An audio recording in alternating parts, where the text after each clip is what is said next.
Pre-orders for this free-to-play game begin today on Nintendo eShop. I'm sorry, what? Pre-orders for this free-to-play game begin today on Nintendo eShop. Why?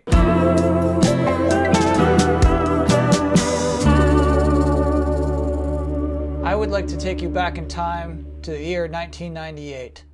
November 1998. From which this issue of Nintendo Power was published, and also the month The Legend of Zelda Ocarina of Time came out. I was reading this recently. I thought this would be a momentous issue. I thought it would feel big. It's the biggest issue ever, after all. It's not actually that cool. Mostly it's just like guides. This is funny. They gave Ocarina of Time a 9.5, which seems really good, but it's also barely better than Turok 2. But the one thing that really stood out to me after reading this whole magazine is a letter in the Player's Pulse section.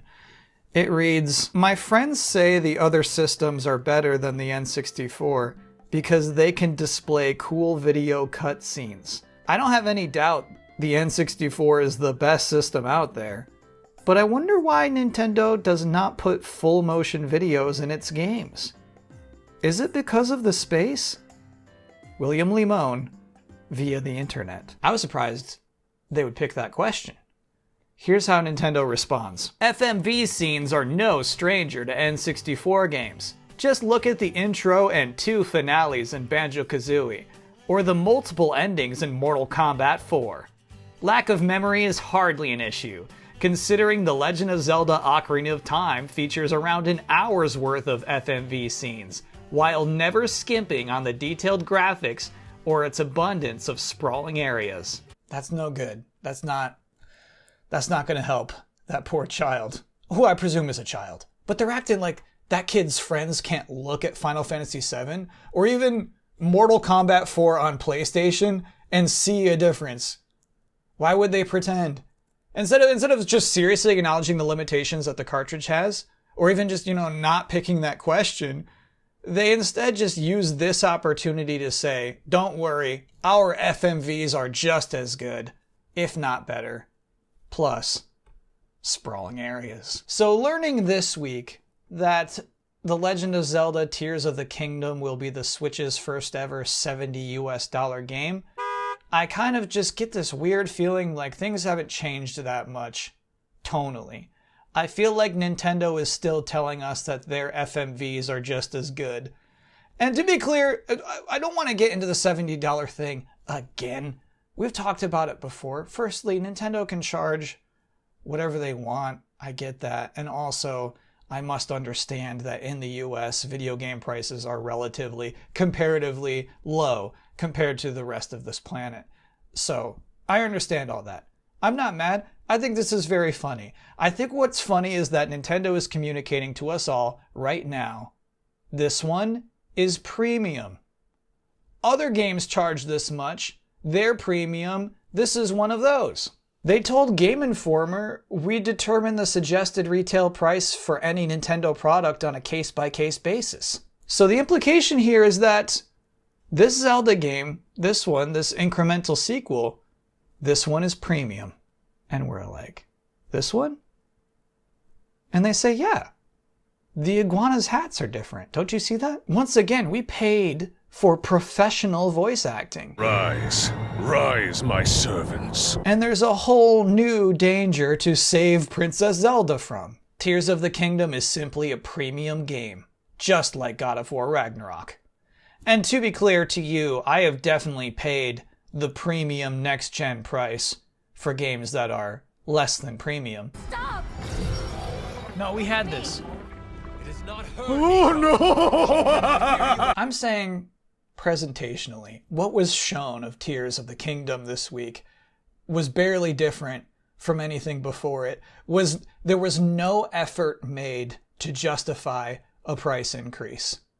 At least Sony made excuses when there was the PS5 increase, right? At least they're like, well, it's better textures, it's haptic feedback. At least they muttered something.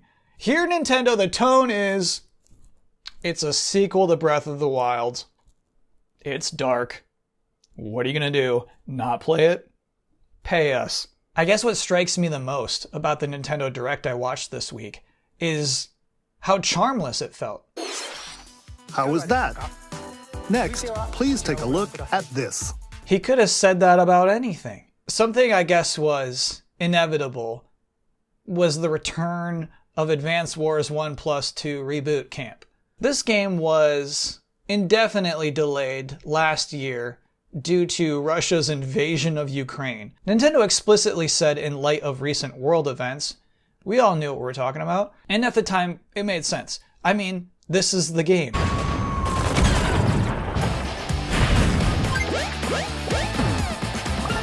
Advance Wars is a cute game about war. A Nintendo version of war. It seems to me tonally misguided. I don't expect to see this stuff at Universal Studios, you know? Anyway, this week Nintendo said they felt that they had waited long enough.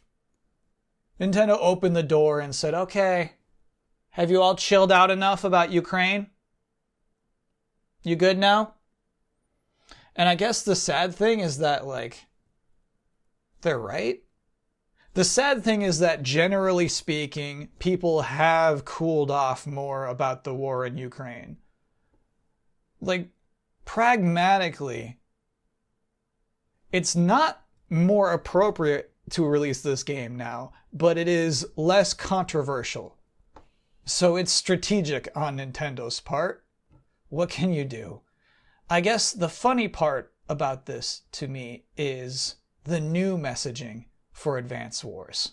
This week they say, Get your tactical skills ready. Calling all strategy fans. Turn-based tactical action. Flex your strategic muscles across a multitude of modes. it's just a strategic tactical game.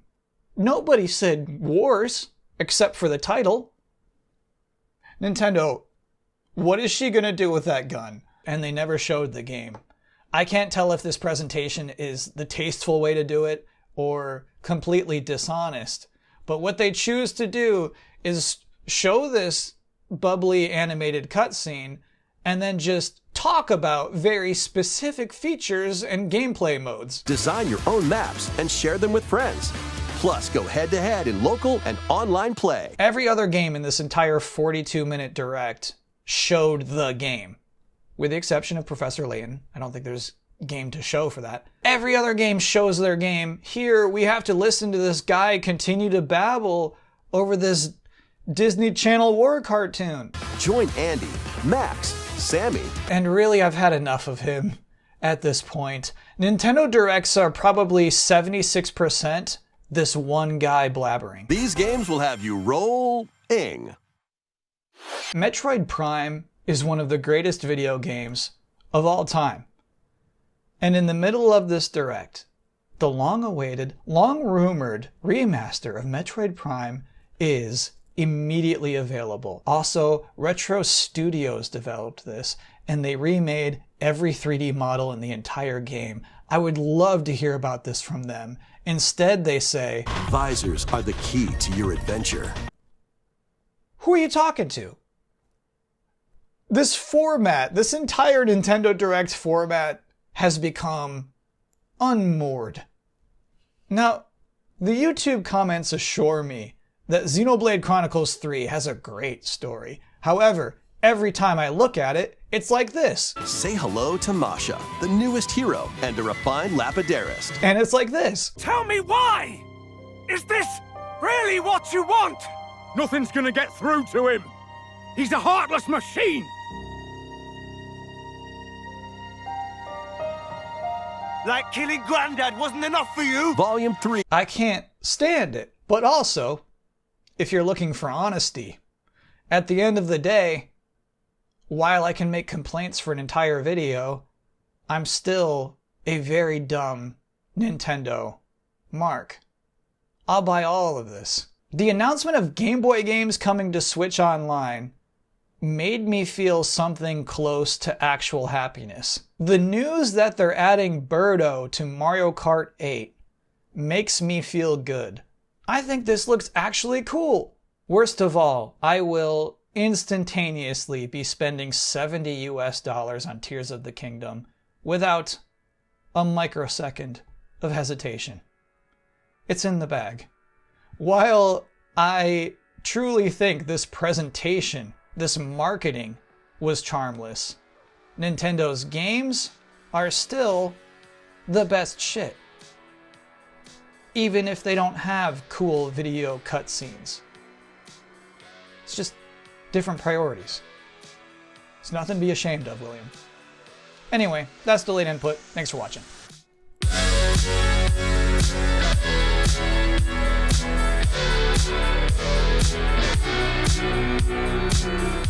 So it's time for another update to my most anticipated trailers of 2023 list.